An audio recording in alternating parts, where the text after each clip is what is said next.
I don't really understand bakit emotional ako.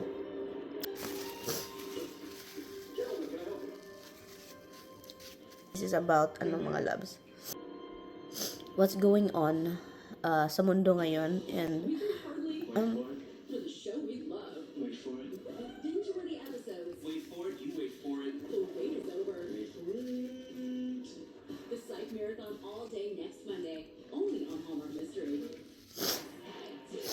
nasad lang talaga ako dahil sa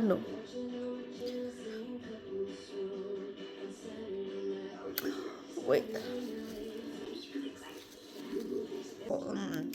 Nasad ako dahil sa mga, alam niyo na, mga pangyayari na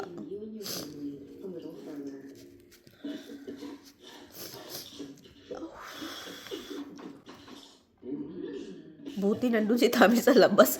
Magtataka yun bakit ako umiyak. Kape.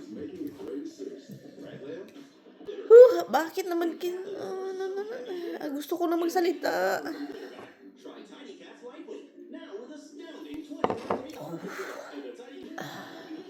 Yung Democrat kasi ngayon, they really embrace the abortion. Baka magtataka yan si Mr. Magtataka siya ba? Bakit ako umiyak? So, doon siya sa labas. But, buhay. Balik tayo dito. Alis tayo pagtatayo si Tami. Alam yung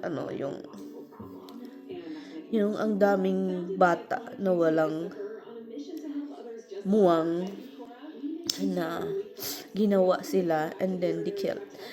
Kung nakikita ninyo kung how the abortion process,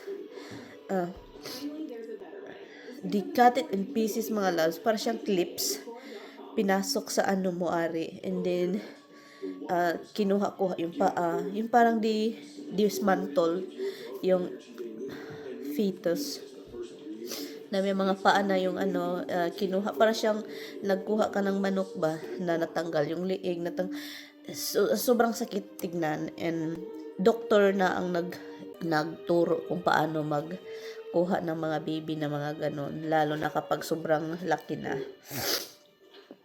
And doon ako na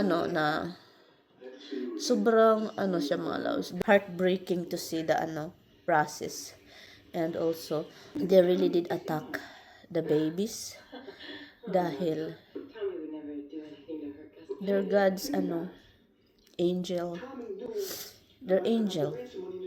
Doon talaga ako naapektuhan sa mga ganyan, kasi nga ang mga tao, it's okay na with them to have okay na sa mga babae na mabuntis, and then dahil sa law na pwede kang patayin yung bata sa loob mo, and yun, sobrang laking mga loves, kasi everyday it's thousands of, how many percent na yung mga babae dito na nagpapakuha ng bata dahil sa law na ginawa, or dahil sa law na ginawa nila.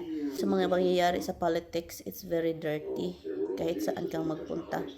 Even Philippines, it's the politics, it's sobrang dumi, makasalanan, and it's in your face na talaga, mga loves, makikita mo na. But anyway, so yun lang siya.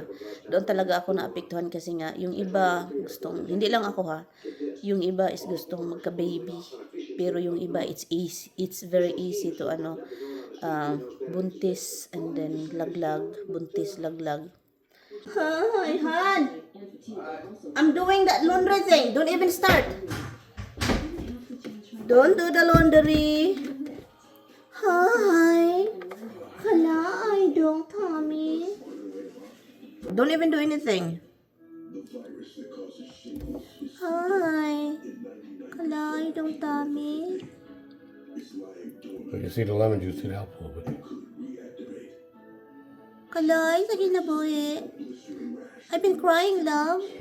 You see my eyes? Did you see my eyes? I see your eyes. You're putting on sad eyes. Look. No, it's really, really cry. Okay, think you really I'm crack sad. I'm sad because there's a lot of abortion happening. And the baby, and we can't even have a baby. Yeah, that's a sick thing.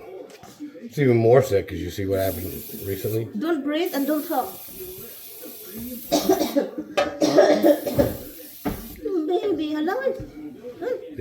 Some group came out with they said for people who take an abortion pill and change their mind, they have something they can give you to actually undo the effects if you only had the one pill, didn't go and have the second one. Mm-hmm. And New York State tried to shut them down, said it's all misinformation, and the courts stopped them because they don't want people to reverse abortions. How you can reverse abortion? Well, if you take the abortion pill, they said if you change your mind, there's a way that you can. This will add back the chemicals that's denying your body to stop the process. Okay. And so there's a group, Letitia James and Kathy Hochul in New York State, trying to shut them down. They sued them. They tried to shut them down. I'm very strong. Don't go close to there. You know it's strong. Come on, right You here. have to sit on there for a while.